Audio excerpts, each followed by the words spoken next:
بسم اللہ الرحمن الرحیم۔ بنی اسرائیل میں ایک صالح شخص تھا۔ اس کا ایک بیٹا تھا۔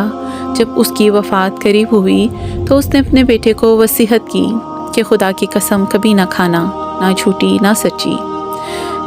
جب وہ مر گیا اور لوگوں نے یہ سنا تو بنی اسرائیل اس کے بیٹے کے پاس آئے اور ایک ایک آ کے کہنے لگا کہ تیرے باپ کے ذمے میرا اتنا قرض تھا۔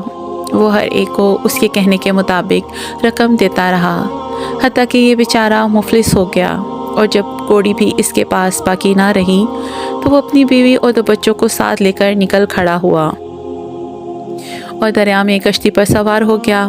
خدا کا حکم، کشتی ٹوٹ گئی اور یہ چاروں ستم رسیدہ علیحدہ علیحدہ ایک ایک تختے پر بہنے لگے، اور باد مخالف نے ہر ایک کو ایک دوسری سمت میں جا پھینکا۔ یہ شخص جس نے مدیوں کے ظلم سے وطن چھوڑا تھا، ایک جزیرے میں پہنچ گیا جہاں کوئی آدم ناؤ نظر نہ آتا تھا۔ حیران تھا کہ کیا کرے۔ اتنے میں ہاتف سے ایک آواز آئی کہ اے ماں باپ کے ساتھ احسان کرنے والے، مشیت الہی اس بات کی مقتضی ہے کہ تجھ کو ایک خزانہ ملے، فلاں جگہ جاؤ اور وہاں سے خزانہ نکال لو۔ یہ وہاں پہنچا تو اس مقام سے واقعی خزانہ مل گیا۔ پھر اللہ تعالیٰ نے کچھ آدمی کہیں سے وہاں بھیج دیے۔ اس نے ان کے ساتھ بڑا اچھا سلوک کیا، اور اس کی اس نیک سلوک کی خبر گرد و نواح میں پھیل گئی، اور مہمان نوازی اور غربہ پرواہی کی دور دور تک شہرت ہو گئی۔ چنانچہ اطراف و جوانب سے لوگ اس کے پاس آنا شروع ہو گئے، اور جو آتے گئے وہیں بستے گئے، یہاں تک کہ وہ جزیرہ ایک بڑا شہر بن گیا، اور یہ شخص اس جزیرے کا حاکم بن گیا۔ خدا کی شان، جیسے ہی وہ اور آدمی اس کی خبر سن سن کر اس کے پاس آتے تھے، ایسے ہی اس کے بڑے بیٹے کو بھی خبر لگی کہ ایک شخص ان اوصاف کے فلاں جزیرے میں ہے، اور اس کی وجہ سے وہ جزیرہ آباد ہو گیا۔ یہ سنتے ہی وہ بھی ادھر کو روانہ ہو گیا۔ قطع منازل کے بعد اس جزیرے میں آیا اور حاکم جزیرے سے ملاقات کی۔ حاکم جزیرے نے اس کی بڑی آؤ بھگت کی اور خدمت کی، اور اسے اپنے خاص بندوں میں داخل کر لیا، باوجود اس کے کہ ایک دوسرے سے ناواقف ہی رہے اور اپنے رشتے سے بے خبر ہی رہے۔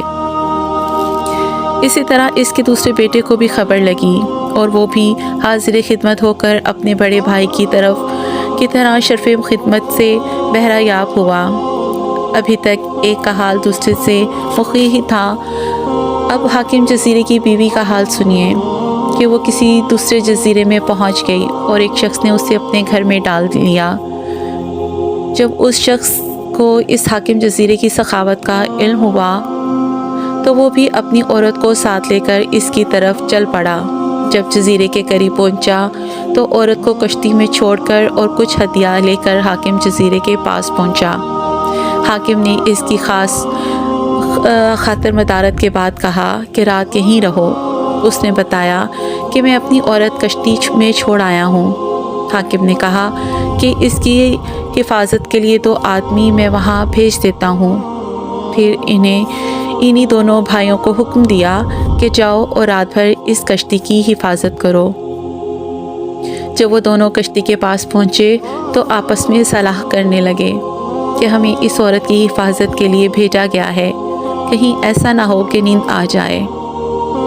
آؤ آپس میں کچھ باتیں کرتے ہیں، اور آج تک زمانے کے حالات میں سے جو کچھ جس کو معلوم ہوا وہ بیان کرے، تاکہ رات بسر ہو اور نیند نہ آئے۔ چنانچہ ایک نے پہلے اپنا ہی قصہ بیان کرنا شروع کیا اور اپنی مصیبت زدہ داستان سنانا شروع کی، اور کہا کہ ہم 2 بھائی تھے، دوسرے بھائی کا یہی نام تھا جو تمہارا ہے۔ ہمارا باپ ہم کو بھی ماں ہماری والدہ کے لے کر دریا میں سوار ہوا۔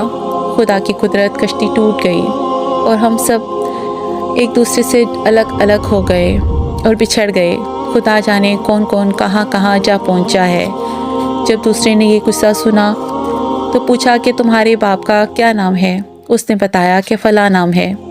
پوچھا اور تمہاری ماں کا نام؟ اس نے ماں کا نام بھی بتا دیا۔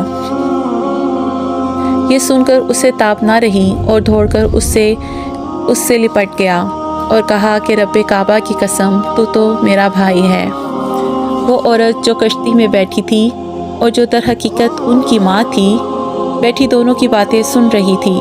جب صبح ہوئی اور وہ شخص کشتی پر آیا تو عورت کو نہایت غمگین پایا۔ یہ دیکھ کر اسے شک گزرا کہ شاید ان دونوں پہرہ داروں نے کوئی شرارت کی ہے۔ چنانچہ وہ غصے میں الٹے پاؤں پھر حاکم جزیرے کے پاس پہنچا اور سارا قصہ سنایا۔ حاکم نے ان دونوں کو طلب کیا اور ساتھ ہی اس عورت کو بھی بلا لیا اور پھر عورت سے پوچھا کہ بتاؤ تم کو ان سے کیا شکایت ہے؟ وہ بولی جناب ان دونوں سے کہیے کہ یہ رات کا اپنا قصہ جو سنا رہے تھے پھر دہرائیں۔ چنانچہ انہیں یہ حکم دیا گیا اور انہوں نے پھر وہی قصہ بیان کیا۔ حاکم جزیرے نے جب یہ قصہ سنا تو بے اختیار اپنے تختے سے اٹھا اور ان دونوں کو چھاتی سے لگا کر کہنے لگا خدا کی قسم تم تو میرے ہی بیٹے ہو۔ ادھر عورت بھی بے چین ہو گئی اور پکار اٹھی اور میں بھی خدا کی قسم ان دونوں کی ماں ہوں۔ اللہ تعالیٰ جب چاہے بچھڑوں کو جمع کرنے پر قادر ہے۔ سبق: ماں باپ کے ساتھ نیک سلوک اور نیکی ان کی فرمانبرداری کا پھل میٹھا ہے، اور ماں باپ کی فرمانبرداری اولاد کی دنیا بھی بن جاتی ہے اور دین بھی سنور جاتا ہے۔ اور یہ بھی معلوم ہوا کہ مصیبت کے بعد راحت بھی حاصل ہوتی ہے، اور مصیبت کے وقت صبر کرنے والوں کو بڑا اجر ملتا ہے۔ اور یہ بھی معلوم ہوا کہ خدا تعالیٰ بڑی حکمتوں اور قدرتوں کا مالک ہے، وہ بچھڑوں کو ملا دینے پر بھی قادر ہے، اور جس طرح یہاں اس نے منتشر افراد کو ایک جگہ جمع فرما دیا، اسی طرح قیامت کے روز تمام منتشر افراد اور اجزاء کو وہ جمع فرما دے گا۔ سبحان اللہ۔ اگر ویڈیو پسند آئے تو اپنے مومن بھائیوں کے ساتھ شیئر کیجیے گا۔ جزاک اللہ۔